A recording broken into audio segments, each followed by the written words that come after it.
You know, I'm extremely pleased to introduce you this morning a firefighter who was in the national spotlight this summer, along with 20 of his fellow New Haven, Connecticut firefighters.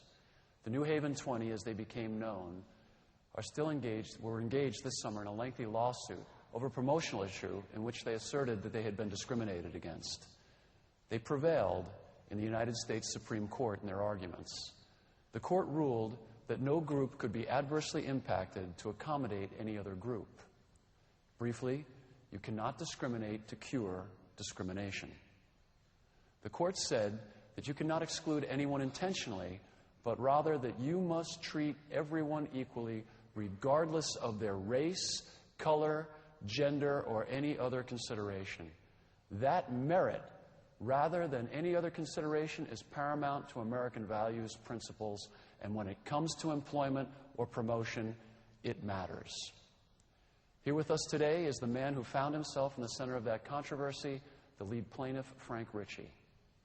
Briefly, a little bit about Frank.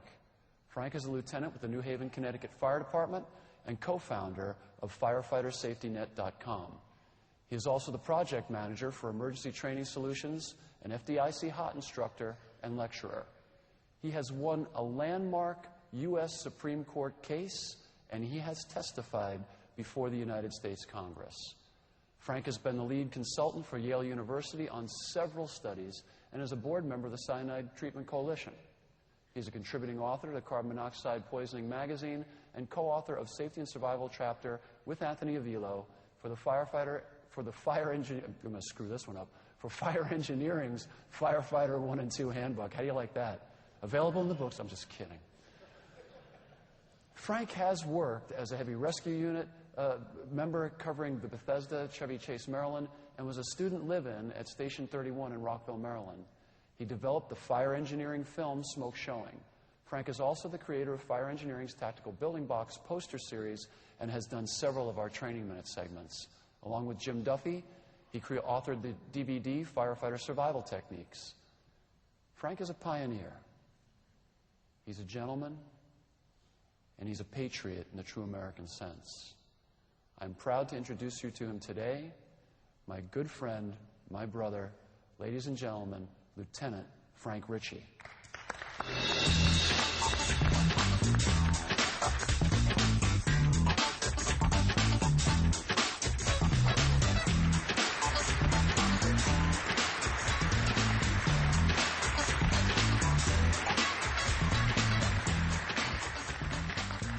Tommy Brennan would be proud. Finally, the engine company left room for the truck. We're going to talk about political courage. The fire service is a noble calling. There is no other municipal agency that can compare to the service we provide. Someone calls 911 and we just show up. No questions asked and no paperwork. We're there to make an impact. Be it a fire, medical, or any other emergency, our members get there first. This dedication and commitment to our communities is something I see in all of you. So, with the level of service we provide, how could a great leader like Tom Brennan say, on this very stage, we are losing the fire service? You see, Tom had the vision to realize that safety goes well beyond strategy and tactics. He taught us that some of the most critical components of our survival are dictated by politics. This includes our budgets, leaderships, and staffing. This holds true for both career and volunteer departments alike. While I have seen our members display the necessary courage needed to stretch down that hot hall or search over the fire, how many are willing to go shoulder to shoulder against City Hall or fight indifference in the firehouse? We all must get involved, stand up, and participate in the process. How many politicians will gladly shake your hand for the cameras and then slash our budgets with the other? We allowed this for far too long. They view us as sheep, content to be slaughtered. This is not the fire service I know. This is not who we are. they must be educated on our value and know that we will hold them accountable for their actions and inactions. We must stand together. But in order to be effective in that arena, we must have the courage to hold ourselves accountable and ensure that our own houses are in order. Firefighting is a dangerous profession. We all leave our families with the knowledge that eventually we will get hurt. However, a large percentage of our injuries and deaths are not due to inherent risk. They are due to an unwillingness to take personal responsibility for safety.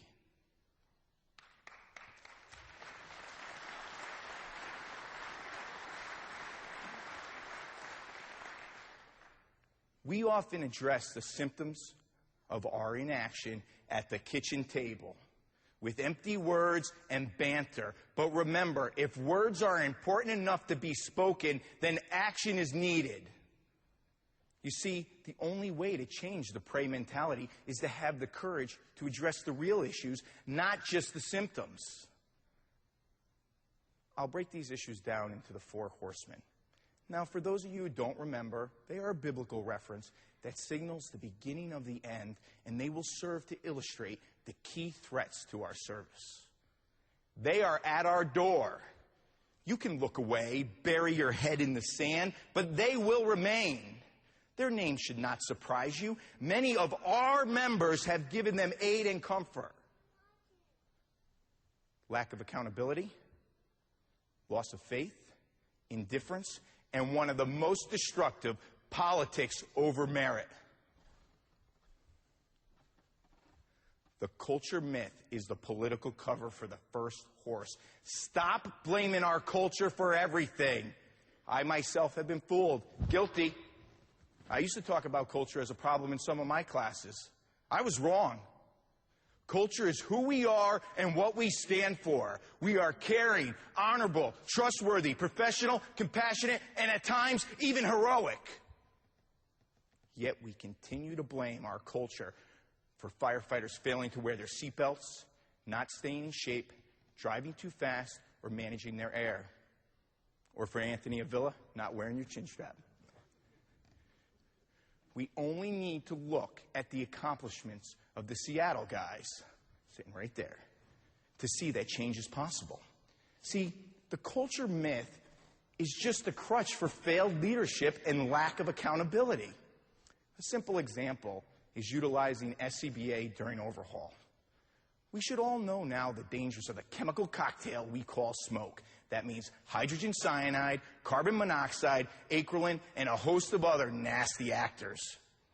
Yet in some departments, recognized standards are still not followed. This is not a culture problem, it's a leadership problem. Complacency can be a dangerous thing. Ridicule for utilizing your SCBA may last for an alarm, but the risk of cancer and or stroke will always be present. Have the courage to take care of each other. Utilize your air, wash and dry your gear, and take a shower after all fires. The culture excuse is just a smokescreen for poor leadership and the status quo. It's the equivalent of putting the water on the smoke without finding the seat of the fire. So where does accountability start? From the top. Chief officers, it's time to get off the back of the milk carton and lead from the front. Too many chiefs focus on the incidental, forgetting the practical. They spend so much time trying to keep their job, they forget to do it. It is your responsibility to increase accountability and ensure that your policies, practices, and procedures reflect the operational realities that your personnel face. Show your face. Stop by. Visit the troops. Let them know that your focus is on what's best for them and the community. If you lead effectively, we will follow. While it is critical for chiefs to participate and understand politics, please understand you are not a politician. Your role is that of an advocate. Support your officers. Seek input.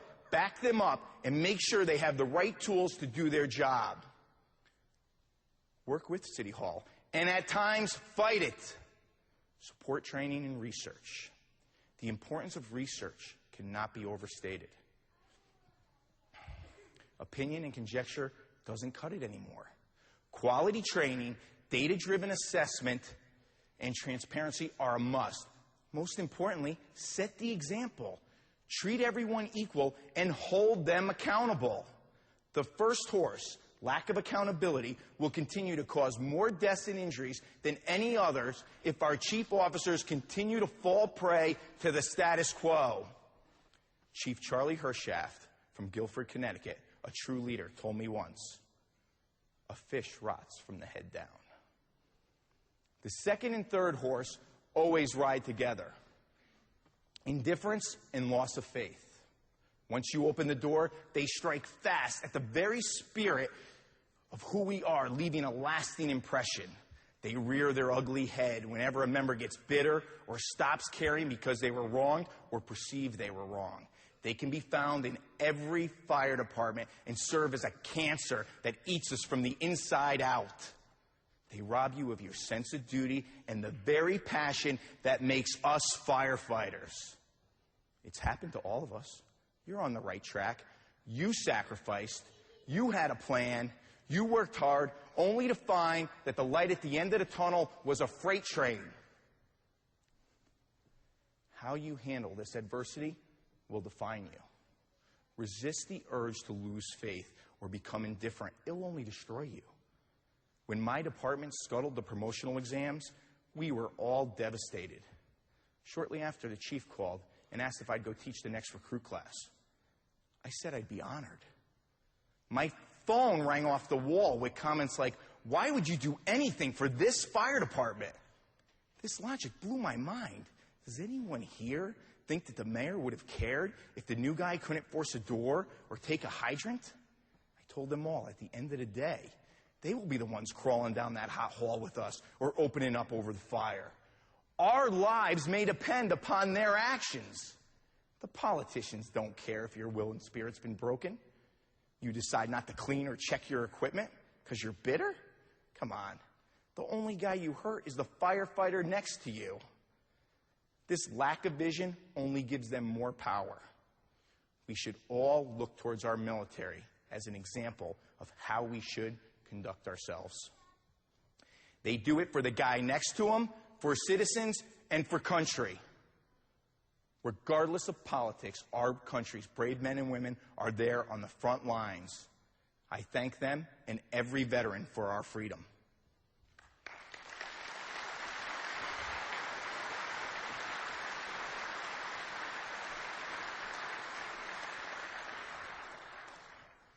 Again, many think that our national associations should back our every belief, especially when we hold the moral high ground. Unfortunately, as with any large organization, they have their own politics and bureaucracy. Taking bold positions that may seem obvious in hindsight are often complicated. When the International Association of Firefighters and the I-Chiefs chose not to take a position on merit-based promotions, many suggested the answer was to walk away from both organizations. That was the wrong answer. Both organizations have done and continue to do a lot of good for our profession. The answer is to acknowledge the conflict and participate in the debate to move the process forward. Just think back when our associations and the chiefs were adamantly against wellness programs and drug testing. It took years, but our members did not lose faith or become indifferent. They fought and they pressed on these critical safety positions as we will continue to advocate for merit-based promotions. Today, drug testing is the norm, and the IFFF and the I-Chiefs Joint Wellness Program is the gold standard. Thanks to the quiet and deliberate leadership of Harold Shadesburg, it is starting to take hold across the country. However, the fact remains, bad things will happen to you, and at times, leaders will not always agree with you or be able to stand with you. This is not an excuse to give up the fight. You still must do what you know is right. It will be hard. You will feel alone and like a target. However, in America, with hard work and persistence, you can succeed. As more leaders have the courage to stand up for our profession, the greater chance of us taking back our service. People are already walking out. We must be careful never to demonize those who disagree with us. We should only debate the issues. When I testified before Congress, a national smear campaign was started to attack my credibility. These false charges were met by 4 individuals who exemplify political courage. They kept the national conversation on the issues, not on the personalities or the politics. I've had the privilege to work with these individuals on safe staffing issues, last chance filter technology, and moving the fire service's conversation on race forward. And I really need to thank them now. Bobby Halton, Desmond Maine, Glenn Corbett, and my union president, Patrick Egan.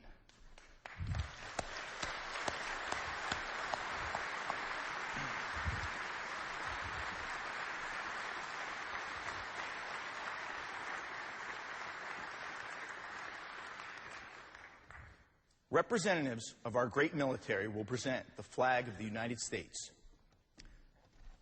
These flags flew over the Capitol on the day I testified at the behest of Senator Jeff Sessions from the great state of Alabama and Senator John Cornyn from the great state of Texas.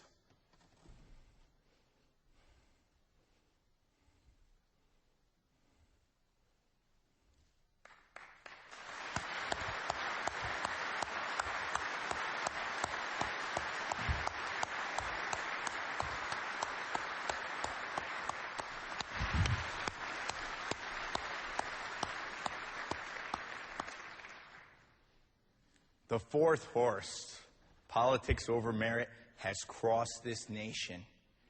New York, Chicago, St. Louis, Philly, Camden, Memphis, almost all of our urban centers have been affected. It's been aided by the Good Old Boy Network, politics as usual, as well as our own Justice Department. You see, at one time, this nation was grossly off course. However, this was not the America I grew up in. I grew up in a nation of possibilities where I was taught that you must rise and fall based on your own merit, that individual initiative would be rewarded, and we would be judged fairly based on the rule of law and our commitment to our communities.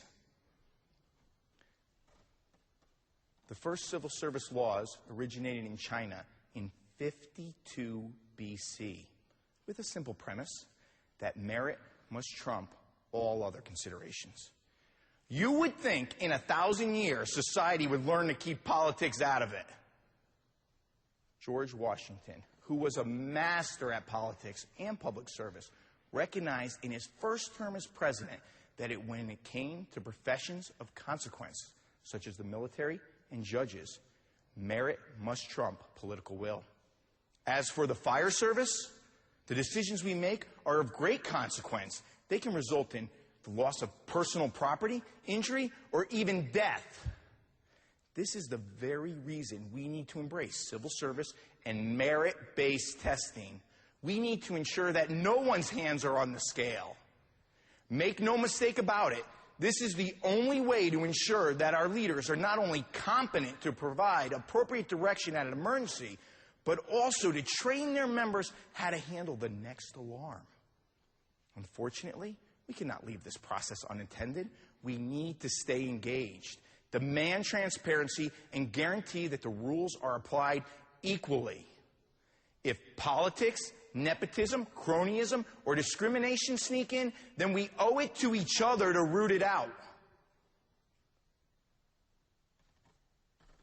Does the color of one's skin, sex, or heritage make someone a better firefighter? Of course not. When a citizen calls 911, they're not thinking what the rescuer will look like, only that they get there quick, act professional, and be competent. I've had the honor to teach throughout this U.S., and I've yet to see an officer's badge, paid or volunteer, that read, most popular firefighter, mayor's friend, or socially engineered. Achievement is neither limited nor determined by one's race or politics, but is determined by one's skills, dedication, commitment, and character. Ours is not a job that can be handed out without regard for merit and qualifications. While equal opportunity must be guaranteed for all, it does not guarantee equal outcome. The point is, merit matters. We cannot utilize statistics to choose our leaders. In the same breath, we cannot lower standards for entry-level positions and then question disparity in later competitive exams. The practice of dumbing down exams is a form of bigotry where low expectations results in low performance. No one deserves to obtain a position under that cloud of suspicion. Eric Holder, our Attorney General, said, when it comes to race, we are a nation of cowards. That's because when one engages in a responsible conversation about race, they're demonized as a racist. The Justice Department, despite legal precedents, continues to divide people by races who don't wish to be divided. We are one America. Diversity cannot be achieved by handouts, quotas, and litigation, but through hard work, dedication, and education. I saw this firsthand in the last recruit class I taught. I walked in after hours, and I found a study group led by recruit Miguel Rosado. He just happens to be Hispanic and has an engineering degree. He was mentoring candidates of all races. Now that's affirmative action. Still, some argue they're entitled to a free ride. Some state that experience, feelings, and statistics should rule the day. And worse yet, some argue that national textbooks and the classes, such as the ones at FDIC, are of no value. I caution them. Experience that is not balanced with training and knowledge can cut both ways and often contribute to tactical drift.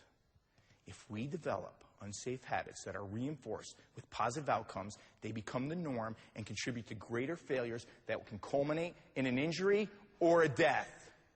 Let me break it down. Experience is the best teacher, but only a fool learns in that school alone. As Anthony Avila says, we all learn from our own mistakes, but only the wise learn from others. That is why it is so critical that when we falter, we must have the courage to recognize it, learn from it, and share it. That's why we're here at FDIC. The only way to harness the revolutionary spirit that makes us Americans is to realize the price of our democracy is vigilance and participation. Ironically, I worked in a station named for 3 judges who signed a death warrant for an unjust king. The Crown's response was to invade our great city. Faced with the most powerful army the world has ever seen, the common people had the courage to stand up to tyranny. The British threatened their lives and to burn our city to the ground. The colonists, they did not falter. They viewed this hostile act as a call to arms. They stood their ground and they did not hand over the judges. This revolutionary spirit is in all of us. We all have the ability to set the right example and lead regardless of title. Edward R. Murrow said, "A nation of sheep will beget a government of wolves." It's your choice to be the predator or the prey. While our challenges will not have to be fought with blood, they will have to be fought with knowledge and political courage. I'm Frank Ricci. It's been my greatest honor to stand before you. Stand up. Together, we can take back the fire service. Thank you.